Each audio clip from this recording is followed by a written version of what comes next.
Well, it's great to be back. It's great to be back. But you may notice a little bit of sadness in my face. You see, I've had such a wonderful time being here. According to Pastor David, this is not a job, this is work. I have enjoyed myself. It is never stressful coming here to be with you all. I've really had a great time. But sadly, this is my last formal presentation. So what I thought I would do is do a summary, a whistle-stop tour of everything we've spoken about during the last 2 weeks, if that's okay with you. What I will do is highlight the things that you can do to prevent or reverse all of the diseases that we've been talking about. Okay, now, as you've seen, we've been going through these colors. Each disease is a different color. But you know what? You can't talk about health and disease without talking about COVID-19. Now, just in case you have not been on this planet for the last few years, is there anybody who has not heard of COVID-19? I don't see any hands. I'm sure there are no hands wherever you are watching. You see, COVID-19 took over the world for a while, right? But you know, right at the beginning, when the pandemic started, especially in England, we were looking over the water to Italy, and we were realizing that certain things were happening. In fact, the National Institute of Health told us that over 99% of the people who died from COVID-19 early in the pandemic had at least one underlying disease. Over 99%. If you didn't have an underlying disease, it was very rare or difficult for you to die from COVID-19. Now, what are these underlying diseases? Yes, indeed, they're the lifestyle diseases that we've been talking about for the last 2 weeks. Asthma, diabetes, hypertension, heart disease. What it's saying is that these diseases have weakened the system so that when a virus comes along, it becomes incredibly difficult to survive from it. Let me give you an illustration. I think a lifestyle disease is a bit like having a bear stalking you in the distance. I don't know if anybody has had a bear stalking you in the distance. If it's far away, okay, you don't want it there, but it's not imminently behind me, so it's not going to kill me. And that's a bit like having a lifestyle disease. You can have diabetes, you don't want it, but you know what? I'll put up with going to the hospital. I'll put up with the medication. I'll put up with the kind of lifestyle change. And that's like the bear stalking at a distance. But what happened when COVID-19 came along is that that bear came right up on your shoulder and is now imminently going to kill you. Diabetes that you could live with for decades on medication was now a lethal element in your life. And that is why we try to eliminate all of these lifestyle diseases before the problem happens. Because believe me, there will be another pandemic. Believe me, there will be other stresses in your life that put strain on your body, where if it is weakened by a lifestyle disease, it may be fatal when it doesn't need to be. Before I move on from COVID, let me just explain to you that pretty much all of the viruses that we ever get have their origins in animals. Even if it was generated in a lab, the lab still got that virus from an animal. And it tells us something. Look, first of all, we shouldn't be consuming them. We don't need them to be healthy. And the next thing, we shouldn't be abusing them, because really, when they're clogged together, farmed together in these little cages and they've got no sunlight, it's really cruel for the animals as well. And it's not good for our health. Have a look at this. I think I should start with the heart. If we're going to talk about disease, because heart disease is still globally the biggest killer, why don't we start with heart? What things can we do to prevent or reverse heart disease? I'm sure you're all great students, you've all had it written down, but let me remind you. One of the most important things you can do to reverse heart disease is to have a healthy plant-based diet. I mentioned earlier that when I was doing cardiothoracic surgery up in Cambridge, heavy work, really heavy work. We had to do 3 of these bypasses every single day. Enormously tiring. But what we had to do is open up somebody's chest, stop their heart, link it up to a big contraption, and then try and close them all up again. It was a big, big deal. The person would be in pain for months. They'd need rehabilitation. And then, at least, if it was a successful operation, they'd be alive. But evidence has shown us from years ago that just by changing your diet into a healthy plant-based diet, no meat, no milk, no refined sugar, those arteries that were closing down can now open up. Now, for me, even today, I've been doing this for many, many years. It's still miraculous to me that you can reverse one of the biggest problems in the world in terms of health just by changing your diet. You can get rid of doctors like me, and you can just replace it with a healthy diet. That is amazing, and I commend it to all of you. Some of you may have heart disease today. You may have an appointment to see a doctor in a few weeks or months. I can guarantee you, if you go onto a healthy plant-based diet today, by the time you see the doctor, you may not even need an operation. I guarantee that's true. I've seen it with my own eyes. So that's heart disease. What about high blood pressure? If I was to ask you, do you know somebody with high blood pressure? Everybody would say yes. It's such a prevalent disease. Now, what few tips have I given you to reverse high blood pressure? Well, plant-based diet is absolutely good. You have to exercise. We've seen Teeny skipping along this very stage, demonstrating how we have to exercise. It's brilliant. Water. I think water is one of the simplest things you can do to lower your blood pressure. Remember the example I gave you. If you were swimming in a lake, that's fine. If you were swimming in a lake of honey, that will be incredibly difficult because it's so thick. And that's what happens to your blood. If you don't have enough water in it, it becomes incredibly thick. You then have to use a lot of energy to push that blood round the system. Therefore, your blood pressure has to rise. Here's something, though. Going on from the plant-based diet, we said that greens do something quite remarkable in our arteries. They get the interior of our arteries to release a chemical called nitric oxide. That nitric oxide opens up the arteries all over. I told you nitric oxide is the active ingredient of Viagra. Okay, I know none of you have heard of it, none of you need to use it, but I can tell you when it comes to things like erectile dysfunction, rather than reaching for the pill, the best thing to do is reach for those greens. And let me remind you, gentlemen, because this is very important, if you have an episode of erectile dysfunction, you're at a high risk of having a heart attack or a stroke in the next 5 years. So rather than just going to the pill, start thinking about changing your lifestyles. Number 3, cancer. What things have we said about cancer? Well, I always tell people, and I've been speaking to a lot of people in the clinics throughout the weeks, if you have cancer, there are certain things that you must do. Cancer loves sugar. You must eliminate refined sugar. Vitamin D is key. You must have high levels of vitamin D. I recommend 20,000 units per day. Along with that, vitamin C, high dose. I have seen with my very own eyes people on high doses of vitamin C having their cancer reversed.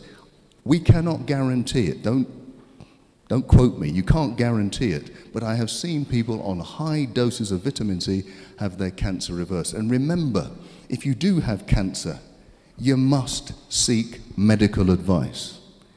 I told you earlier during the week that those people who just say, I just want to go the natural route, often they don't survive. What you must do is seek medical attention and do the lifestyle, and then you have the best possible chance of surviving cancer. Medical attention alone does something, but it doesn't do everything. I remember when I used to be in the hospitals, the doctors would treat you for cancer and then allow you to eat the same foods that would cause cancer. That doesn't make any sense. So hospital treatment is good, but match that with lifestyle change, you've got a great chance of getting through, honestly. Now, what else can you do for cancer? I always say you should spice up your life. Spice up your life. Spices are really the keys to a healthy lifestyle too. They're like nature's natural drugs. The more spices you have in your life, the better your cells are going to be. Turmeric, most of us have heard of turmeric. It's a powerful antioxidant. And if you take away the oxidation of your cells, it reduces the risk of cancer. Ginger is like it. It's also anti-inflammatory. Cinnamon is brilliant. Cinnamon, not only does it lower your blood sugar, which if you have low blood sugar, the cancer doesn't grow too well, but cinnamon is brilliant in terms of fighting off viruses. In fact, they discovered this over 100 years ago. The women who harvested the cinnamon bark never got measles, never got tuberculosis. And cinnamon, if you have anybody in your family who has any kind of viral illness, you give everyone in the household cinnamon, it's less likely that you'll get the infection. Cardamom is very interesting because it actually makes you make more natural killer cells. They have a lethal name, but they do an awful lot of good. They're the white blood cells that defeat cancer. Diabetes. How do you beat diabetes? Definitely you need a healthy plant-based diet. But what else do we need to do? We should, every time you go for a meal and you're a diabetic, as you put your fork down, you should get up and go for a walk. Get up and go for a walk. What does that do? Well, as you're walking, you're using the big muscles in your body. Those muscles will absorb sugar very quickly. And so it will keep your blood sugar levels quite low. You then don't need to release a lot of insulin to deal with the sugar. And that means your cells can become insulin sensitive again. Insulin sensitivity is the opposite of diabetes. It can actually cure diabetes. I've told you quite boldly that anybody with type 2 diabetes does not have to live with it. Type 2 diabetes is completely reversible. Type 1 is more difficult, but type 2, completely reversible. So you do not have to live with it. Change your lifestyle and get rid of it. Okay, autoimmune disease, that was the last talk I did. That refers to all of these antibody diseases that are attacking different parts of the body. There are roughly 400 or 500 of them. Wherever you've got tissues in your body, you will have an auto-antibody if things go badly. And I must say, although I didn't talk about it, one of the biggest causes of infertility is autoimmune disease. Now, I know people go to the hospital for IVF treatment, absolutely, but rarely do they get to the bottom of what is the problem. And it's usually that you've got antibodies attacking your organs inside that makes it almost impossible to conceive. So everything you've heard me talk about with autoimmune disease, you need to apply if you want to get pregnant. Okay. Now, you've seen my details. I'm hoping that in 9 months I'm going to get lots of communications of people telling me, yeah, we have a child. So it's possible, believe me. Now, some of the things, if you weren't here the other day, some of the big things that you need to do to get rid of autoimmune disease is get rid of milk, because milk is one of the key factors that generates these antibodies. Deal with stress. Make sure you avoid refined sugar. Have high doses of vitamin D. If you do that, you have a great, great chance. A bit like a little boy called Bart Simpson, don't have a cow, man. Stay away from the milk. Okay. Now, this is increasingly a problem on this continent of Africa. Didn't used to be. You go back 50 years, there was very little obesity on this continent in Africa. Now, with all of the imports of Western culture, including Western food and Western lifestyle, we're getting exactly the same problems that they get in the West. How do we defeat it? I always say, get rid of the white stuff. This is not a racist statement, folks.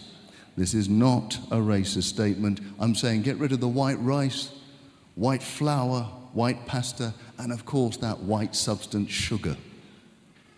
You know, sugar, if you look at it from afar, it looks a bit like heroin. And by the way, it activates exactly the same parts of your brain for heroin addiction. That's why giving up sugar can become so difficult. But remember, I did give you some help in overcoming sugar addiction. Remember the Dr. Chitty method, named after some obscure doctor? You remember that?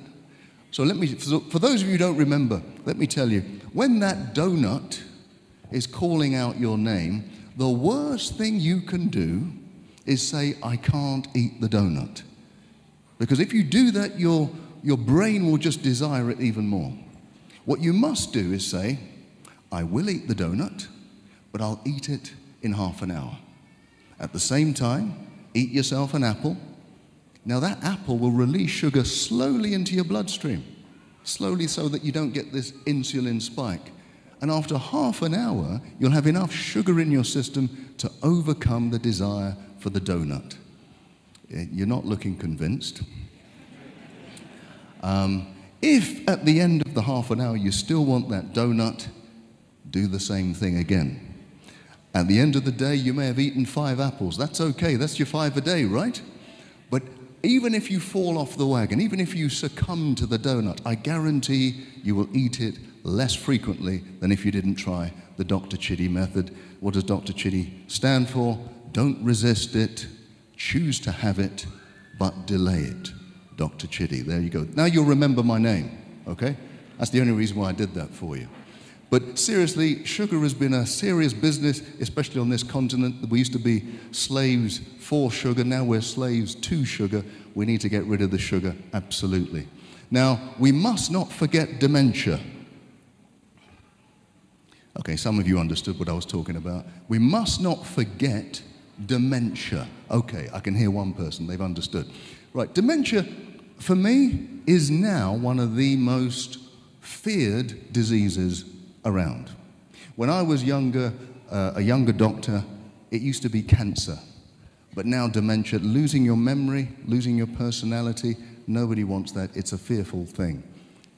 The good news is, and there is good news about dementia, it is a lifestyle disease. It is not random. Now, you may have seen studies to say, well, there's a genetic makeup. There is. There are genes for dementia. But there are people who have the gene for dementia who don't get dementia. There are people who don't have the gene for dementia who get dementia. The biggest factors are lifestyle factors. So, for example, you will know that if you have high blood pressure, that's a risk for dementia. If you're obese, if you're diabetic, and the biggest risk is long periods of stress in your adult life. If you do not know how to manage stress in your adult life, that is the biggest risk factor for dementia. So we're going to need to know how to manage the stress. We're also going to have to change our lives, so make sure we have the right diet. There's been lots of studies done.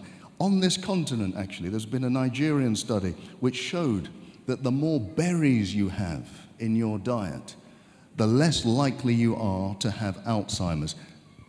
It's even more significant than that. They have showed that if you have dementia, early signs of dementia, you go onto a healthy diet, have lots of berries, you can reverse up to 90% of the symptoms. Now, maybe you've never heard that before. Because most people think, once I've got dementia, it's just a long road down to ruin. That's not true. If you are diagnosed and you change your lifestyle, you can reverse up to 90% of the symptoms of dementia. Talking about stress, we spoke a little bit about depression and anxiety and stress. What little signs can I give you to help? Well, remember what we said. There are triggers for depression. There are triggers for stress. And the big ones are debt, divorce, disease, and death. Now, we can't avoid some of them, but when they come to us, the best thing to do is to not hide away and keep it to yourself. The best thing to do is to get help quickly. The quicker we get help, the quicker we understand that we're not alone, that other people are going through exactly the same thing, the quicker we can cure ourselves or head off depression. What else do we need to do?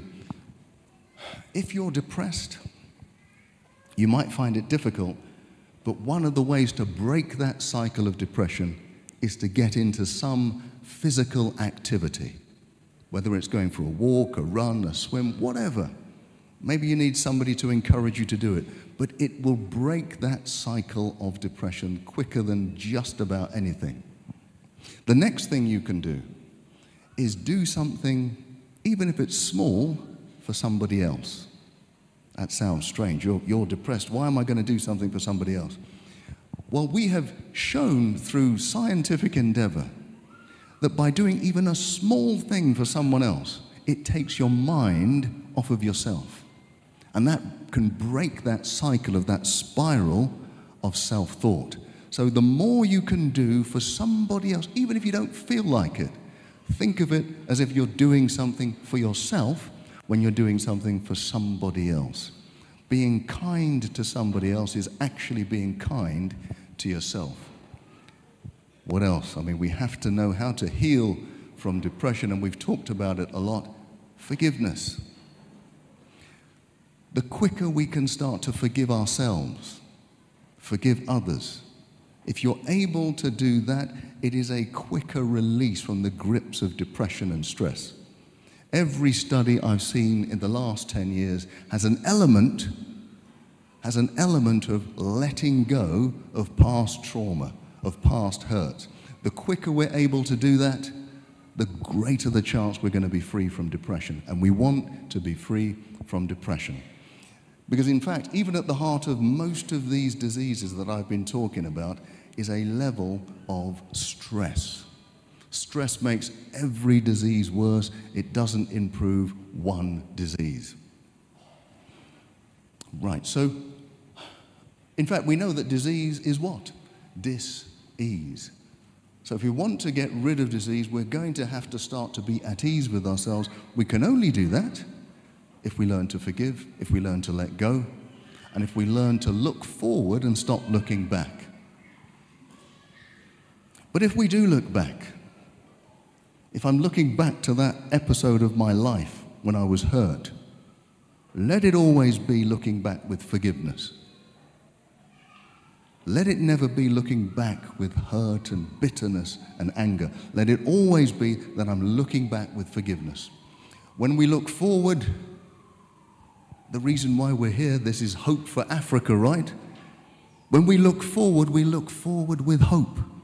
Because there is always hope when you are in the presence of the Lord Jesus Christ. There is always hope. It doesn't matter where you find yourself. You could be in the darkest prison. And that could be a physical prison or an emotional prison. We should always be looking forward with hope. When we look down, and by looking down, I'm telling you that there are people that are in need of your help, people who don't have quite as much as you. It may not be money, it may be just a smile, it may be some company, it may be anything. When we're looking down, may we always look down with compassion, because that compassion doesn't just help the person you're helping, it actually helps us too. And finally, the final place to look is to look up, and to look up with gratitude. Wherever we find ourselves to be, let's remember that God has got us here. He will get us out of wherever we are, and He has a great future in store for all of us. We should be full of hope. We should be full of gratitude because we serve a mighty God. He will never leave us. He will never abandon us. It doesn't matter if everybody abandons us. He never will. Let's be grateful for that. This has been an absolute pleasure for me to be here, to be with you all, to be with my fellow colleagues and who have been sharing wonderful messages. And I'm very sad that this is my last time to be here. But what I do know is what we have done here and what we have left here is a massive hope for the whole continent. Wherever you're watching, whichever country, I know it's even beyond Africa, I'm going to leave you with hope. Whatever illness you find yourself in, there is always hope. There are certain diseases that we now know that we can cure, you don't have to live with. There is hope. You are viewing this, you are part of this wonderful church organization. Do you know This church is responsible for being pioneers of health globally throughout history. I would encourage you to remember that you are children, men and women, of hope. I look forward to seeing you again one day, if not here, in the earth made new and in heaven. Amen.